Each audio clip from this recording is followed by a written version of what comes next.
Dr. Zabby's talk show. Orúkọ tèmi ni Ọba Isa Olúṣọlá Adéní Ọláníyàn, onípò kíá ti ilẹ̀ Òkèà tó jẹ́ ọba pàtàkì nílẹ̀ Yorùbá. Ọ̀rọ̀ àwọn darandaran tí wọ́n ń dá àwọn èèyàn aláàmú ìlú kan ẹ̀mí lónìí. Gbogbo Yorùbá sì wà dákẹ́ nítorí àwọn ọba àti kan àgbààgbà Yorùbá á sì sọ̀rọ̀. Àwa dárọ̀ náà dá Sunday Igboho nìkan. Tẹ́nà ọba ti jọ, ẹnu Yorùbá ò lè jọ. Ẹ má fọ́n ta lọ́rọ̀ sọ, kọ́ má bá mọ̀dé abájọ wa. Ẹ̀tàn náà fi gbàṣẹ ṣe lọ́wọ́ wa, òye wa. Níṣe náà brainwash wa torí tó bá dìgbà kan fẹ́ mú wa. Náà ṣe gbàṣẹ ṣe lọ́wọ́ wa. Yorùbá ẹ ti ń sùn, àní ẹyẹ sùn. Ó yẹ ẹ ti máa sùn, kọ́ má padà mú wa ní irókun èṣù. Torí ogun ń bọ̀ ogun ẹ tètè ta múra o. Ogun ń bọ̀ ẹ jẹ́ ká múra o. Yorùbá ṣebí ìjọ lárọ̀ bá nígbà ní ló di ìjọba. Ẹ̀yin ọba wa ṣe bẹ́yìn náà ni bàbá wa. Ẹ má lajú yín sílẹ̀ kájèjì kó gba ilẹ̀ wa.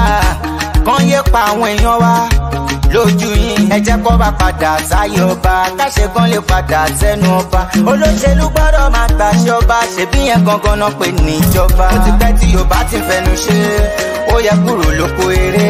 Lọ́wọ́ yìí ẹ dúró dédé kí tẹ́nàtì má padà lé onílé. Yorùbá ẹ ti ń sùn, àní ẹ yé sùn. Ó yẹ ẹ ti máa sùn, kọ́ má padà mú wa ní irókun èṣù. Torí ogun ń bọ̀ ogun ẹ tètè ta múra o. Ogun ń bọ̀ ẹ jẹ́ ká múra o. Yorùbá ìjà yìí kì í ṣe ìjà Sunday Igboho ṣá nìkan, ìjà gbogbo Yorùbá. Ó yẹ dìde ẹ̀yin alágbára, àsìkò ti tó. Wọn kì í sọ fáfọ́jú pójú ń rọ̀, òun kan máa mọ̀. Ẹ jáwọ́ lápọ̀n tí ó yọ, ẹ já gbómi lákàánú. Ìgbọràn sàn jẹbọ rírú, ẹ jẹ́ kójú àlà tó rẹ ó dúdú. Kò sẹ́nibọ̀dì tó lè rínú, Yorùbá ló dalẹ̀ jù ẹ má fi bínú. Ẹ̀rù yìí tó ra ẹ̀yin Yorùbá, gbogbo Yorùbá. Ẹ̀rù yìí tó ra ẹ̀yin fẹ́ yọ yín nínú òkun lẹ̀ ń gbógun tì. Ẹ̀rù yìí tó ra olótìtọ́ ṣe máa jẹ ọ̀tá yín. Ẹ̀rù yìí tó ra ẹ̀yin lẹ́dálẹ̀ Abíọ́lá Awólọ́wọ̀. Ẹ̀rù yìí tó ra ẹ̀yin lẹ́dálẹ̀ Túndé Ìdí Àgbọn. Ẹ̀rù yìí tó ra ìjọ wo wà ní Yorùbá máa gbọ́n. Ẹ̀rù yìí tó ra Yorùbá gbọ́n àtẹnujẹ ló ń pa wọn. Ẹ̀rù yìí tó ra dépò òun yìí kákó lóko ẹrú ni. Ẹ̀rù yìí tó ra ọmọ aláṣọ wa ń wá kìsà ó tún fẹ̀yìn. Ẹ̀rù yìí tó ra ọmọ ẹlẹ́ran wa ń jẹkùn ó tún dunnú. Ẹ̀rù yìí tó ra gbogbo kan tó lè ṣàǹfààní fún wa náà ti kó lọ. Ẹ̀rù yìí tó ra ó yẹ dídí. Ó ti pẹ́ tí Yorùbá ti fẹnu ṣe, ó yẹ kúrò lóko eré. Lọ́wọ́ yìí ẹ dúró dédé kí tẹ́nàtì má padà lé onílé. Ọ̀rọ̀ yìí ṣe ọ̀rọ̀ Sunday Igboho nìkan, ọ̀rọ̀ gbogbo wa ni o. A sì lè dáadáa Olúṣọlá. A kí gbogbo wa pé a káàbọ̀ sórí ètò lẹ́ẹ̀kan sí. Mo kí ọmọdé, mo kí àgbàlagbà, mo kọ́kùnrin, mo kóbìnrin, mo kí ẹ̀yin ìyá wa àti bàbá wa pé a kú bójú ọjọ́ ṣe rí. Èmi ọmọ yín, àbúrò yín, olólùfẹ́ yín, Dr. Zabby talk show. Ayé ọpẹ́ yọ sí ọlọ́dọ̀ tí yín náà ní agbára lọ́wọ́ Ọlọ́run. Ayé ọpẹ́ a máa yọ fún wa, lórí ọmọ, lórí ọkọ, lórí ìdáwọ́lé wa. Èwo la mú wá fún wa ní ọjọ́ títí òní láì má gbára wa ní àkókò. Fún ẹ̀yin tí ẹ jẹ́ first time, ẹ káàbọ̀ sí orí ètò AkiiYin. Bíbẹ̀ láti máa ń gbé oríṣiríṣi ètò, láti máa ń gbé yẹ̀wò lọ́lọ́kan-ò-jọ̀kan. Yorùbá ni mí, Yorùbá níran mi. Báwo làwa ṣe fẹ́ bọ́ inú oko ẹrú tán dè wá mọ́? A wà nínú ilẹ̀ ọlọ́ràá, bẹ́ẹ̀ náà kó wa lẹ́rú mọ́ bẹ́ẹ̀ náà. Ní agbára lọ́wọ́ Ọlọ́run, ilẹ̀kùn tá ń kàn náà lágbára lọ́wọ́ Ọlọ́run. A ní dákẹ́ láti kàn. Bọ̀ ìgbà wo ló máa jẹ́ èmi ò mọ̀. Ìgbà wo ló jẹ́ tẹ́yin bá mọ̀ ẹ bá mi type ẹ̀ síbẹ̀. Bọ̀ ju gbogbo ẹ lọ, kò ń ṣe wípé a máa ká ọwọ́ sílẹ̀ tá a máa ní kán gbẹ́rù wá lórí. À ń láti gbọ́wọ́ sókè, à ń láti ṣe àwọn nǹkan kan. Bá dúpẹ́ lọ́wọ́ àwọn tó ń gbójú jáde àtàwọn tó ń gbójú jáde náà tó ń ṣiṣẹ́ yìí pẹ̀lú inú kan àti ọkàn kan, tó ń náwó, tó ń nára, láì má jẹ́ wípé ó ń retí wípé kéèyàn kan wá kí wọn wípé ẹ kí iṣẹ́. A kí yín, a yìn yín. Ní agbára lọ́wọ́ Ọlọ́run, a máa jọ délẹ̀ lérí ní ìgbà tá a bá máa ná flag náà sókè, wọn ò ní fi èèyàn kankan wa, wọn ò ní fi ṣe àwátì nínú wa ní agbára lọ́wọ́ Ọlọ́run. Bẹ́ẹ̀ náà ni mo kí gbogbo ẹ̀yin tí ẹ fàdúrà tẹ́ fi ń jagun fún wa lágbára lọ́wọ́ Ọlọ́run. Ojú òní tiwa. God bless you, one love. Náà èwo la mú wá ní ọjọ́ títí òní pé kí a jọ ṣàgbéyẹ̀wò ẹ̀. Ó ṣe ni láàánú, ó mà ṣe ni láàánú gan-an. Sister Kẹ́mi Olúnlọ́yọ̀ tí gbogbo èèyàn tán ní wípé ó ní mental health issue, wípé ó ní àrùn ọpọlọ. Ṣe mọ̀ wípé nígbà míì wà ẹni tí ó bá ń sọ òtítọ́ ọ̀rọ̀, ẹni tó jẹ́ pé ọ̀rọ̀ kan kò sí lẹ́nu láti sọ, result ẹ̀ náà nìyẹn, wọ́n máa ló lárùn ọpọlọ ni. Understand sìn? Èyí tí wọ́n wá sọ tó wá mú mi gbé àwọn videos kan wá, ẹ mọ̀ báyìí máa ń ṣe ìpè tàbá kọ́kọ́ bẹ̀rẹ̀, ẹ̀yin tí ẹ bá wò tán ẹ ní mọ ibi tí à ń lọ tàbí ibi tá a ti ń bọ̀. A dẹ̀ ti ń ṣe pápápá sìn torí ẹ̀yin àwọn èèyàn wa tán ní kó má máa gùn púpọ̀ jù kí àwọn lè máa rí pín. Ẹ ṣé gan ni fún ẹ̀yin tí ẹni lọ́kàn láti máa bá wa máa pín ètò wa. God bless you.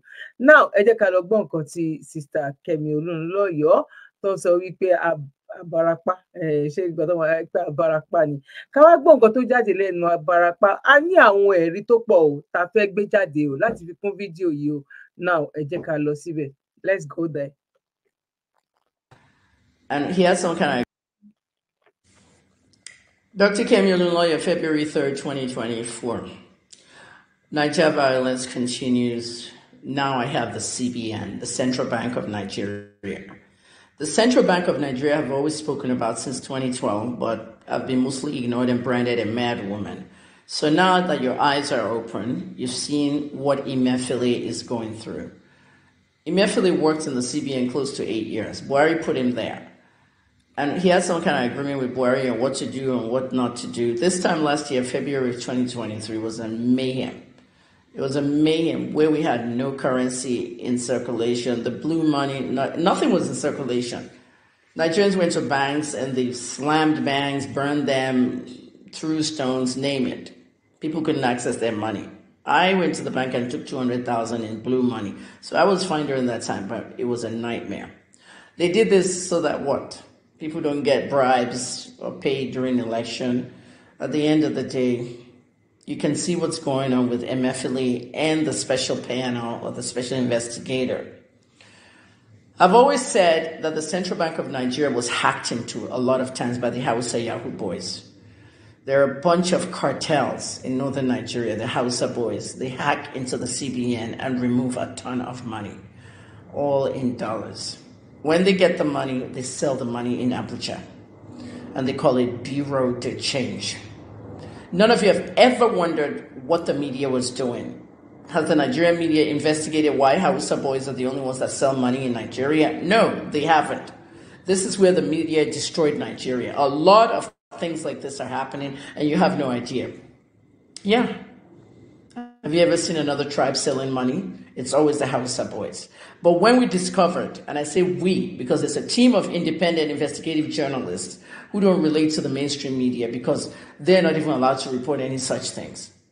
All these dollars that these guys are hacking into, where are they putting them? Aside from the Bureau de Change. Some of it is going straight to the politician's hands, and the politician or the big businessman will use it to pay for their children's school fees and whatnot. And people were knowledgeable of all these things happening. Bayo Adelabu, you're from my hometown in Oyo State. You were arrested by the EFCC, I think 2014 or 2015, and given an administrative bail. Did we hear about your case again? No. Now you're Minister for Power. All of you that you're recycling yourselves into the government and have questions to answer, you need to be answering. Adelabu was taken into custody because of some money issues and all that stuff. Kingsley Magalu was also at CBN. Everyone that was at CBN at that very same time, okay, were well aware of the hacking in the CBN. I posted all this stuff, I tweeted it, but I was branded a mad woman. At the end of the day, it's the money that kept me away from real investigative journalism. I beg for you to crowdfund money. You call me beggar, nobody donated, and you have yourself in a mess. The dollar's 1,500 now. And if you think people abroad have dollars, it's not the same dollars, because rent is monthly in America, Canada, all these different places.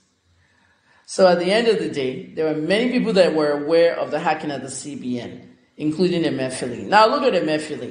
They're now saying they saw him on surveillance. They've carted away $6 million. You see what's going on? Okay, all the Hausa boys. The Central Bank of Nigeria under the new leadership, I think is Cardoso there now. I'm not sure. I think I heard Cardoso. They need to crack open that loop because it's not different from what Hush Puppy did. Okay, Galeb Alomari, if you've never watched my interview, go and watch it on Arise News. Galeb Alomari and Hush Puppy. Hush Puppy laundered the money, Alomari hacked into the computers and took the money. Some of you, how do they hack and get money from Premier League, get money from all these different, that's the same way that they hack in the CBN computers and taking out plenty of dollars. That's where your dollars went to. If anybody dares, they can sue me at the CBN, okay, because you're not going to fuck with me. We're going to take Nigeria back from all of you. And most Nigerians didn't know that the children of the politicians were the ones that were running the CBN. Sanusi is talking now, saying that their spoiled brats don't want CBN moved to Lagos. You were part of the problem, Sanusi. King Sanusi, yeah, you.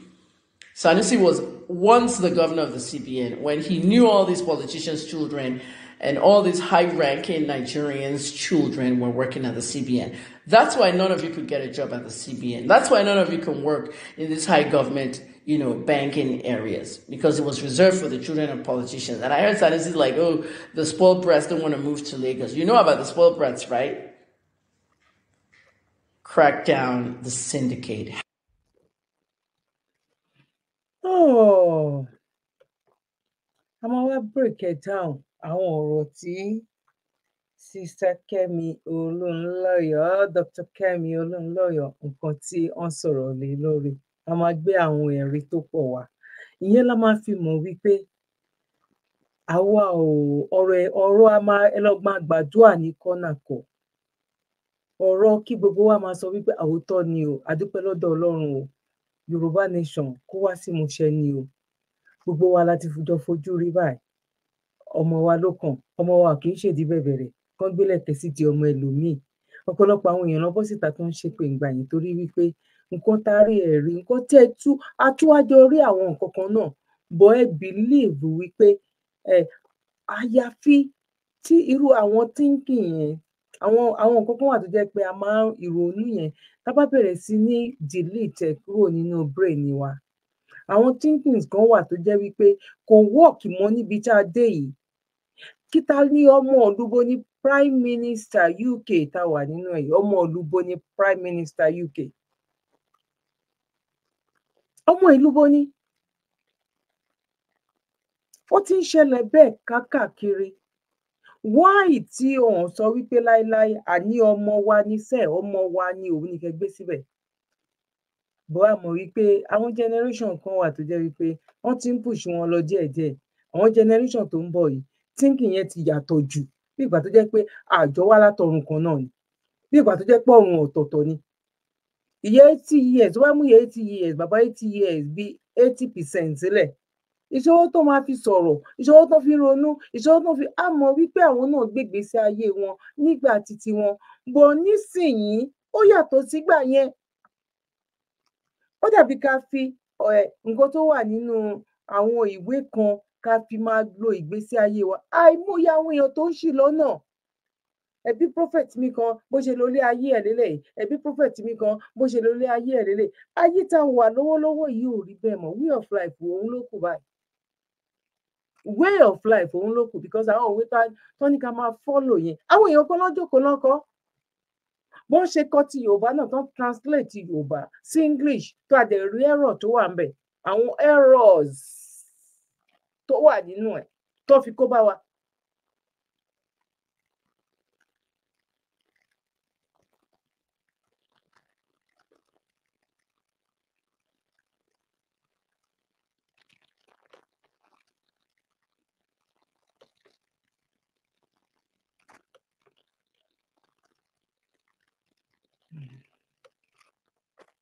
They will get it through the mala to say 1 to 200.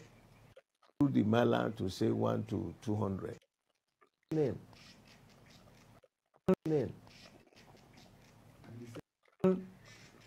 CNN somehow got license at the same time with Adeola. All of them stupendously wealthy now. Wigwe, who became MD. Now Wigwe, ẹni tó kú nínú private helicopter ní America, òun ni ẹ ń rí fọ́tò yìí. Mo rò pé mo ti lo fídíò yìí, but ọ̀rọ̀ tí àwọn fídíò tá fẹ́ lò yẹn ó jọ mọ́ wípé kí n tún gbé wá ká lè sọ̀rọ̀ yẹn lé lórí. Ṣé wá rí fídíò tí bàbá tí wọ́n ṣe yìí, wọ́n ti ṣe tẹ́lẹ̀tẹ́lẹ̀ kó tó di wípé incident yẹn ó ṣẹlẹ̀. Kò ń ṣe lẹ́yìn ìgbà tó ṣẹlẹ̀ ló sọ ọ̀rọ̀ yẹn. Kò yé yín sìn. Ẹ wá wo àwọn nǹkan tí bàbá yẹn sọ kó tó di wípé wọ́n lọ ní plane crash. Wọ́n ti sọ sílẹ̀ tẹ́lẹ̀tẹ́lẹ̀ nígbà tó ń sọ ọ̀rọ̀ ọ̀daràn number 1 tó bá wà pààrọ̀ colored owó Nàìjíríà. Now ẹ jẹ́ kán tẹ̀síwájú kí n tún wá gbé proof kékeré kan kí n wá gbé wá. Ìyẹn lẹ máa fi mọ̀ wípé Nàìjíríà kò ní ìdádúrà mọ́. Bó ṣe lè hùn kó mọ gbogbo ẹ̀dá tó bá ń ṣépè tó bá ń ṣàdúrà fún Nàìjíríà, èpè gangan ló tọ́ sí onítọ̀hún yẹn. Èpè gangan òun ló tọ́ sí onítọ̀hún yẹn. Now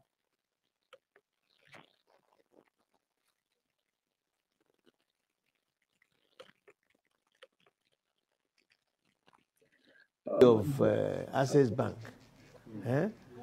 Immediately with the other young man left, has now established a university.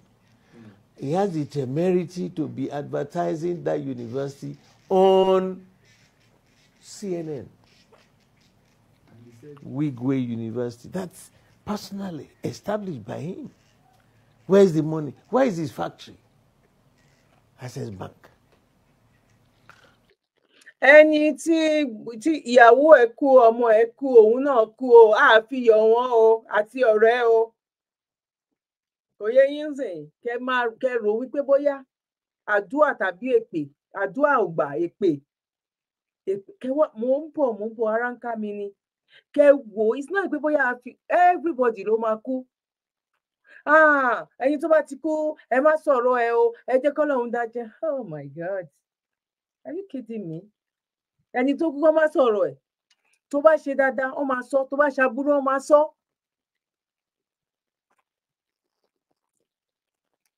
Ìyàwó kú, ọmọ kú, in short. Títóbi fún Ọlọ́run ti lágbára jù, Ọlọ́run ti lágbára jù.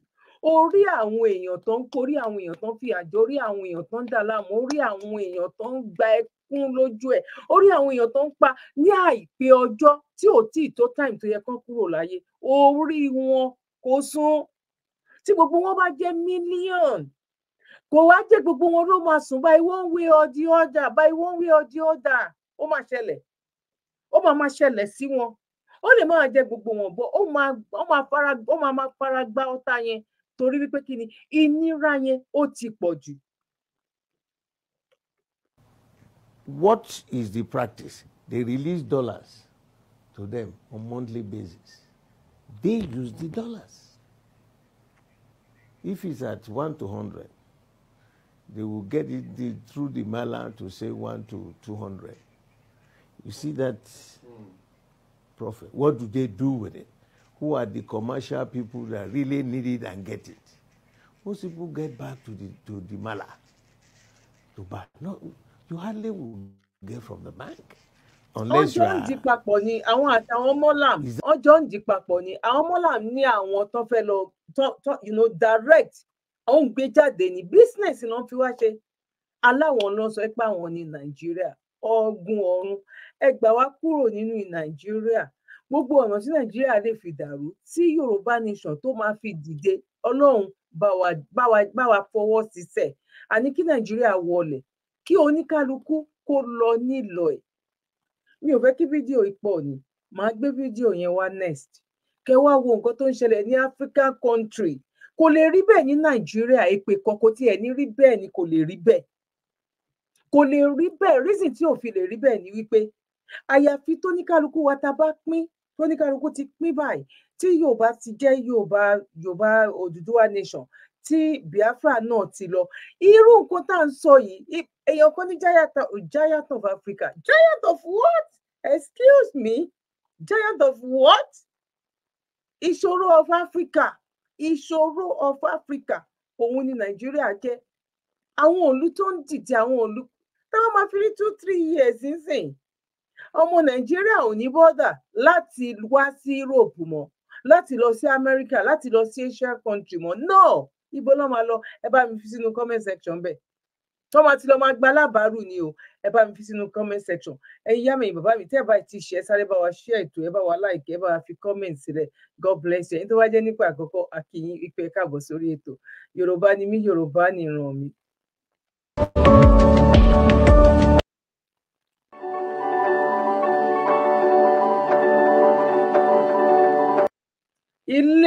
ilé ẹni tó you know ẹni tó kú yẹn lélẹ̀ yìí o ilé tó ń gbé ni o ilé tó ń gbé kò ń ṣe you know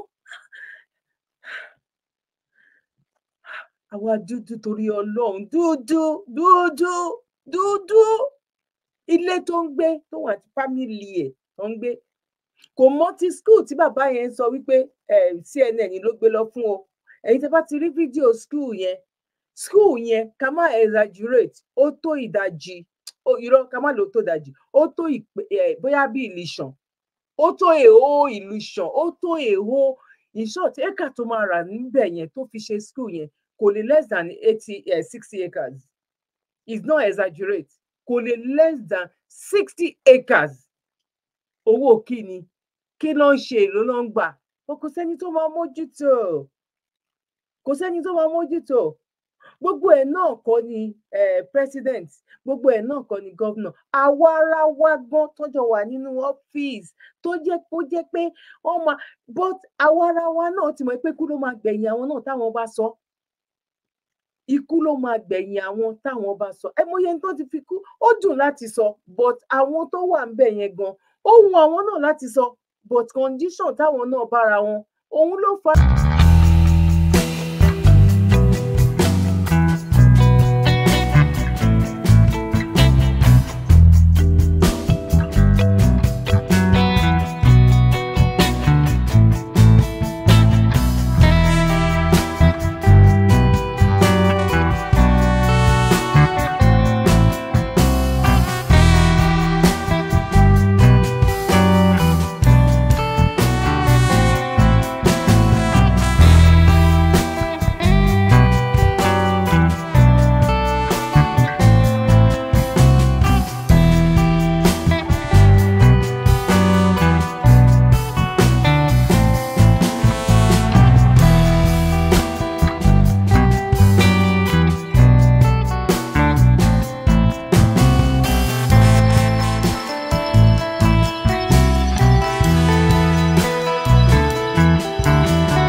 ilé ni o ilé ni o ilé ẹ̀ ni ẹ rí yẹn o ilé ẹ̀ òun la jọ rí yẹn kò tún wá mọ́ school ẹ jẹ́ kí ẹ má jẹ́ ká lọ jìnnà now ẹ jẹ́ ká wo àwọn leader of tomorrow níbi tí àwọn èèyàn ti ń kọ́ irú ilé yẹn níbi tí èèyàn ti ń kọ́ private school tó jẹ́ wípé CNN ló ń bá polówó ẹ̀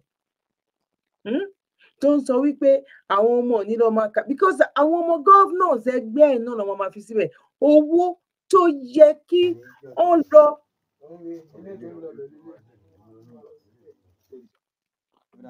irú owó tó yẹ kó lọ san irú owó tó máa san nílùú òyìnbó yẹn gangan òun náà máa san nírú school yẹn àwọn kákòsí wọn bóyá jẹ́ pé irú àwọn school àwọn bíi àwọn churches àwọn redeem and so on and so forth tó jẹ́ pé ọmọ àǹbẹ̀ lòun ò lè lọbẹ̀ òun ló máa wá jẹ́ pé ẹ̀ need at the end of the day gan àwọn white àwọn òyìnbó ló máa jẹ́ lecturer ńbẹ̀ àwọn ló máa jẹ́ teachers ńbẹ̀ so that ẹ̀ need àti máa lọ iná táwa ò níyẹn àwọn school yẹn máa níná 24/7 owó wo ni ọ̀nà ọ̀dà tẹ́ ẹ̀ ní kú tìrantìran ọ̀nà ọ̀dà tẹ́ ẹ̀ ní kú tẹbítẹbí taratara ọ̀nà ọ̀dà tó jẹ́ pé ẹni tí ò ṣẹ̀ nínú ẹbí yín gan tí ò ní jẹ nínú ìyà yìí ọ̀nà ọ̀dà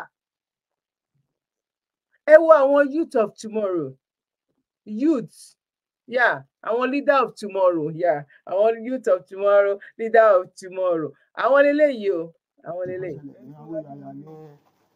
ní Awóyàyà ní àná there is two guys kan bí wọ́n máa ń wọ aṣọ sójà gẹ́lẹ́ ni bí ti gírẹ́sì gẹ́lẹ́ ọtún ilé ìṣòwò àpò àwọn oníbò mi ní o ti sọ̀rọ̀ àwọn oníbò mi ibẹ̀ nílé yìí lọ nígbà tó pè bẹ̀rẹ̀ náà gbógi jẹ ibẹ̀ ní jẹ́ ọ̀sẹ̀ yẹn lọ. òun ni ilé ìlú lọ bẹ̀rẹ̀ ilé ìlú máa ń bọ́ sà. wọn jáde lọ́sàn-án wọn jáde wọn kọ̀ wọn lẹ́nu ìkàkùrọ̀ àwọn ìjẹ́ eléyìí ló ń jáde fóònù ẹ̀mí kan. wọ́n máa jáde wọn àbí kọ́kọ́ sí gbóbìnrin ni. àwọn ọ̀dọ́ tí ìdọ́jú àwọn ilé ìmọ̀ ilé ìṣàwùsá ilé ìní àtẹ. ìṣe òkúrẹ́ sí ilé ìdáná kankan náà nílé wọn. ilé ìjọba pẹ̀lú bàbá yẹn alágbàlagbà wà lára wọn.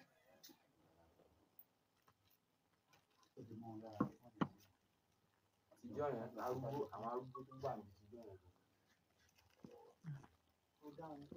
ọ̀gá wọn gangan yẹn ó ló sì wà bí lónìí. ṣe eléyìí ṣe ẹ̀wọ̀n náà.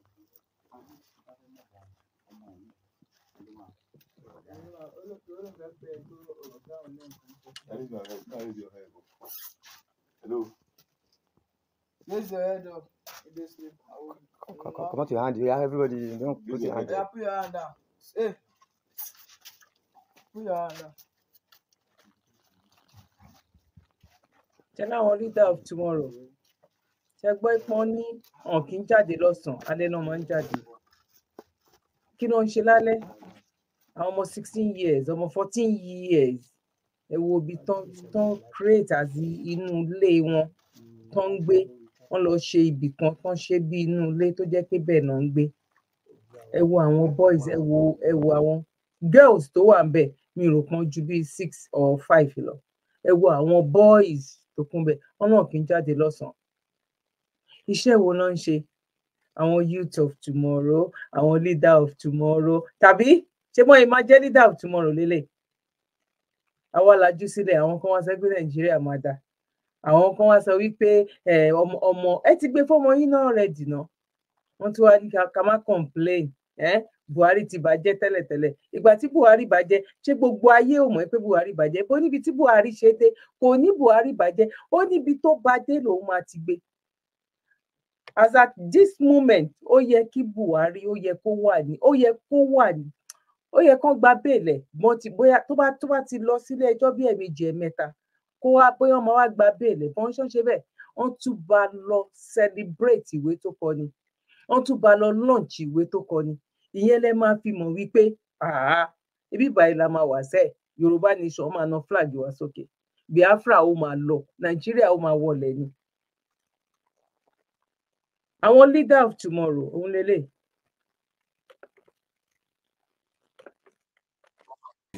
nǹkan ló ṣẹlẹ̀ ní pé issue ilé tó ṣẹlẹ̀ má sọ issue sọ bó ṣe máa ń ṣe wáyà wáyà lílé sim transaction iná máa pè ní bọ̀bọ̀ yìí smart bàjẹ́ ó smart gan ni nàìjíríà ló gba gbogbo ayé gbogbo wọn jẹ́ báyìí tí bá ti rí ó smart gan ni máa ṣiṣẹ́ lórí ẹ̀ máa yọ ọ́ lórí ẹ̀ máa withdraw máa tún ṣàlàyé fún mi sí tó bá jẹ́ pé wọ́n mú síìmù fún mi sìn bẹ́ẹ̀ ni aláṣìn pé wọ́n á tẹ kóòdù yẹn *425*100# tó show bank tẹ̀ ní ẹ̀ ń lò so tó bá jẹ́ access bank ló show lọ́wọ́ access bank ẹ̀ ń sìn máa dá *901*00# ó máa show account balance ẹ̀ yẹn so tó bá show account balance ẹ̀ tí bá fẹ́ reset pin ẹ̀ ó máa béèrè account number ẹ̀ nìyẹn àti date of birth ẹ̀ nìyẹn tó bá béèrè méjèèjì báwo ló ṣe máa mọ̀ ó ti account number ẹ̀ wọ́n máa ń save ẹ̀ sórí contact àwọn máa save ẹ̀ sórí contact àwọn máa tẹ́kọ̀ kì í save ẹ̀ sórí contact so tó bá rí account number ẹ̀ lórí contact ẹ̀ nìyẹn BVN yẹn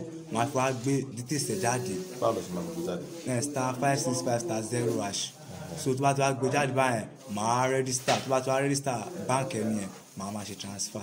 wà á ti change pin o máa fi register tó bá di change date of birth yẹn date of birth yẹn change ẹ̀ tó bá di date of birth yẹn máa ti fẹ́ ó máa bìrà yes exactly account number àti date of birth ó máa ní kí n create pin màá create pin máa ṣe transfer mo ṣe máa ṣe ní ìgbà mi máa tẹ pé àwọn àkáǹtì tó bá gbé salary àkáǹtì ni màá fi yáwó máa fi loan bẹ́ẹ̀ ni sà bẹ́ẹ̀ ni láìpẹ́ salary kò sówó bẹ́ẹ̀ salary àkáǹtì ni màá fi loan.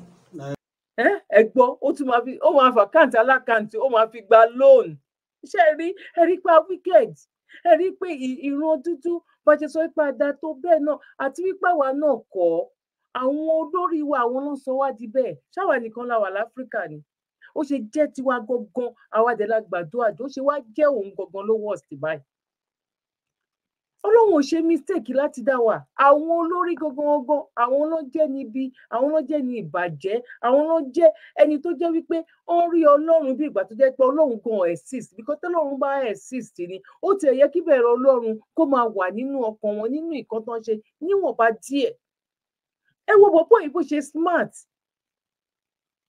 ẹ wo nàìjíríà ẹ wo àwọn nǹkan tó ń ṣe fídíò yẹn short video níbi tó ti interview ẹ ní full video ẹ máa rí short tẹ bá máa rí comment níbẹ̀ pé oh my god short one lélẹ̀ nígbà tán fi mú bọ̀bọ̀ yìí kò ń ṣe new video á ti wà bóyá bíi 2 years nísìn. kí ni maximum owó tó lè fi gbà lóhùn. àwọn mọ̀ àti pé 15,000 àwọn mọ̀ àti pé 20,000 àwọn mọ̀ àti pé 5,000 bóyá jẹ́ ní ẹ̀sà. so tó bá rí sim ẹni yẹn ló lè fi ṣiṣẹ́ àbí. bẹ́ẹ̀ni sá. you cannot just operate with any other sim.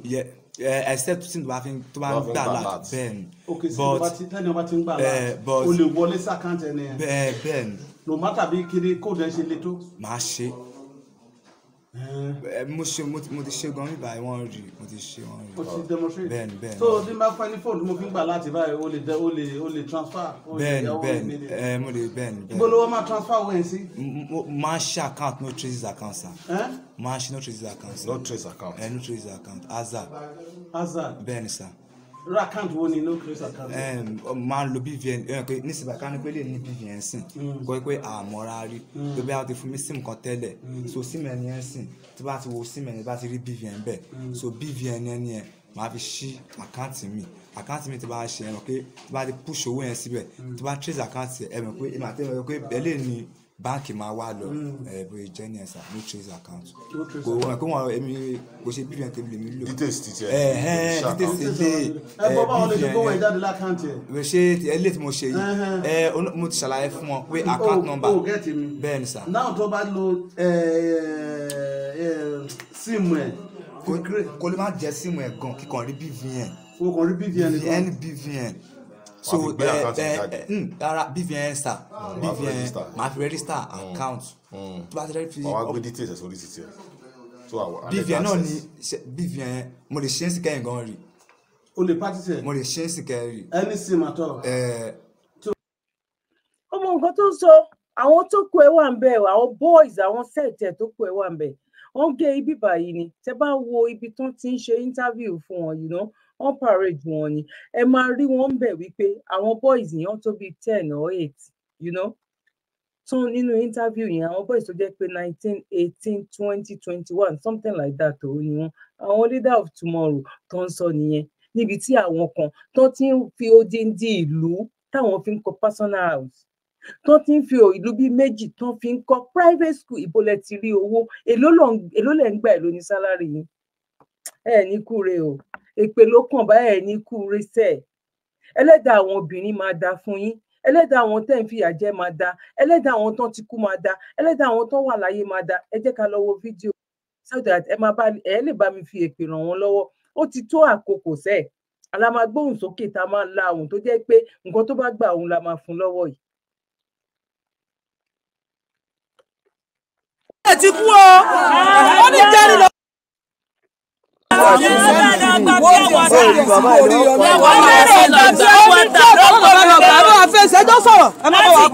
Owó tá a gbà rẹ̀ ẹ má bá wa ká. Àgbẹ̀dẹ́ lọ́wọ́ ló ṣubú tọmọtọmọ lẹ́yìn o. Tọmọtọmọ lẹ́yìn ó pọmọ yìí ni o. Olùkọ́ òun dẹ̀ ti kú o. Ó ní jẹ́rìí lòun ti jẹun káyìn jẹ́rìí. Bí àwọn tàbí wọ́n gbà yẹ kó sọ̀rọ̀. Ìyá yìí. Ẹ lè sọ̀rọ̀. Ẹ ṣàánú wo. Ọ̀rọ̀ tí ó bá sọ bí mo ló ti lè sọ. Àwọn bàbá sọ tó bá sọ. Ìgbà wo lè ṣe é? Ọ̀rọ̀ yóò máa sọ̀rọ̀ pé láti jẹrin ló ti jẹun gbẹ̀yìn. Ó fẹ́ wá gbà mí bí ọwọ́ bá látàmúlò tó láti jẹrin ló ti jẹun láti jẹrin ló ti jẹun báyìí. Ó fẹ́ wá gbà mí ọjà bí ọwọ́ tà látàmúlò ko ló ṣubú lulẹ̀ àtọmọ mẹ́ta ọmọ tó mú yàn láyà ẹ̀rẹ̀ ó nìyẹn kò jẹ́ nǹkan kan ó fẹ́ǹtì ó làwọn èèyàn ló fi rẹ́síkì ẹ̀mí ọjà náà dáwó jọ fún un bí ọ̀tà ló wá bá mi látàmúlò láti jẹrin ló ti jẹun gbẹ̀yìn nínú ọjà àbá ìṣó olóògbò ló ṣubú sí iná dáwó jọ fún tẹ̀wé àwọn ọmọ rẹ̀ ní kókó ní kọ́kọ́rọ́ àfin tó gbé fún tó mú àti mílíkì ọmọ rẹ̀ ní mú kókó lọ́wọ́ ìgbéga ọmọ wúmà yìí ni tó ṣubú lẹ̀ tó yọ lẹ́yìn ẹ̀ àwọn ọmọ ẹ̀ náà ní ọmọ tún ní ìwọ.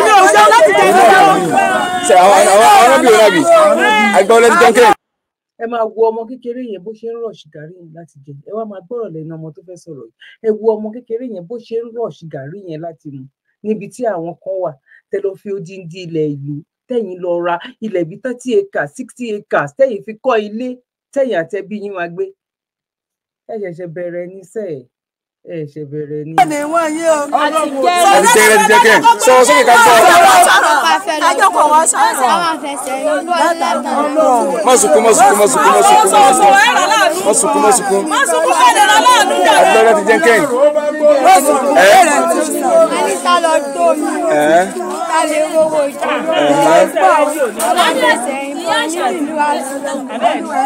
Ọmọ yẹn aṣubú yìí láti jẹ́ wọ́n ti jẹ́kẹ́. Wọ́n náà kọ̀ gbọ́dọ̀ láti jẹun kẹ́yìn. Ẹ̀jọ̀ jẹ́ náà láti jẹun náà ni. Máa sọ̀rọ̀ sí i. Wọ́n náà tó jẹ díẹ̀. Bàbá yìí wọ́n ní lẹ́nu ẹ̀ kọ́ lẹ́nu ẹ̀ ti kú. Àwọn mẹ́ta tó mẹ́ta náà ni àbí. Ọmọ ní mu kókó yìí o. Ṣé ẹ̀mí òun dára? Ó ní ìmọ̀ ọ̀dọ́ ọ̀dọ́ ṣubú wájú ọ̀dọ́ wa ni. Ó ṣubú wájú ọ̀dọ́ wa ni.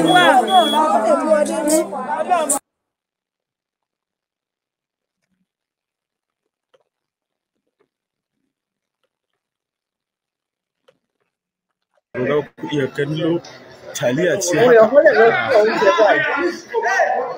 èèyàn kan lọ sí oúnjẹ báyìí torí pé èèyàn ń bọ̀ àwọn lọ sí oúnjẹ àwọn èèyàn kan lọ sí oúnjẹ báyìí ìyá mi bàbá mi ẹ̀gbọ́n mi àti àbúrò mi mo kí yín wípé a kú bójú ọjọ́ ṣe rí wípé ọ̀rọ̀ ni bàbá yìí sọ ṣe rí pé ọ̀rọ̀ náà sọ mi ò play ẹ̀ mọ́ wípé kó tó di wípé ó kú òun náà ti pass message yẹn bọ̀ kò débi tó yẹ kó dé aláìmọye nǹkan tó ń ṣẹlẹ̀ nínú kákọ̀sí wọn yẹn tó ti yẹ bí díẹ̀ lárí ọ̀lẹ́yìn ìgbà tí gbogbo ẹ bá ti lọ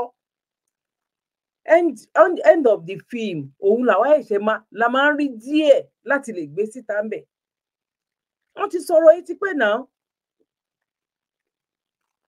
mo kí wa lẹ́ẹ̀kan sí pé akúbójú ọjọ́ ṣe rí ọlọ́run ní fi bí alẹ́ ibi ọ̀sán ibi àárọ̀ ọlọ́run ní fi pa ó gbẹ̀yìn tẹ̀ ń bá wa dá sí foundation wa ọwọ́ wa ní kàsàlẹ̀kù àrọ́mọdọ́mọ wa ní gbégbá bára. God bless you. Ó bá jẹ́ 1,000 bá jẹ́ 2,000 naira ní agbára lọ́wọ́ ọlọ́run hàn ní dáwọ́ oúnjẹ lé wa lọ́wọ́. Ìyà ń jẹ àwọn èèyàn, ebi ń pa àwọn èèyàn, ó gbó wa lámọ̀. Ẹ jọ̀ọ́ torí ọlọ́run tábàlẹ̀ ní tó bá lóun fẹ́ ṣe birthday ẹ bá wa fi dá sọ̀rọ̀ charity wa wípé ọlọ́run ò mo dúpẹ́ pé mo tún ti lé lọ́dún kan sí o, ẹ bá wa fi dá sí. Bóyá ẹ tiẹ̀ fẹ́ ṣe sàárà fún bàbá tàbí ìyá ni tàbí ẹ tiẹ̀ wo ipò òkè mo fẹ́ dúpẹ́ lọ́dọ̀ ọlọ́run, ní amount ni ẹ bá wa fi dá sí. Torí ẹ̀ la ṣe lo account number Nàìjíríà. Account number náà ló ń stroll lọ ní ìsàlẹ̀ yìí, tẹ bá take picture ẹ̀ ń bẹ̀, tẹ bá send ẹ̀ sáwọn tó wà ní Nàìjíríà kan bá yín fi sí àkókò fi sí. Lágbára lọ́wọ́ ọlọ́run ojú òní tiwa ọ̀rọ̀ wa dà àdẹ ní ṣètì. Lágbára lọ́wọ́ ọlọ́run mi ò ní ṣìwẹ̀ yín náà ní ṣìwẹ̀ gbọ́. Èmi ọmọ yín olólùfẹ́ yín Dr. Zabby Talk Show ayé ọpẹ́ yọ ọmọ yín tó gbọ́ Yorùbá tó gbọ́ òwe tó tún gbọ́ Yorùbá olówe òwe of Yorùbá land. Mọ́mì mi kan láti Amẹ́ríkà wọ́n tiẹ̀ tún fún mi ní Akílẹ̀ onítùmọ̀ of Yorùbá land. Oyè mi pọ̀ sí. God bless ẹ jẹ́ bá wa share video yìí. Ẹ̀yin tó bá jẹ́ nígbà àkọ́kọ́ ẹ bá wa subscribe, kẹ́ bá wa tẹ bell tẹ́ bá ti subscribe so that anytime tá bá ń ṣe program ẹ̀yin lè máa kọ́ rí notification. God bless you. Bye for now. One love. Orúkọ tèmi ni Ọba Isa Olúṣọlá Adéníyì Ọláníyàn. Orípo kíá ti ilẹ̀ Òkèà tó jẹ́ ọba pàtàkì nílẹ̀ Yorùbá. Ọ̀rọ̀ àwọn darandaran. You're welcome. Kindly subscribe to YouTube channel and follow on Facebook page at Dr. Zabby's Talk Show.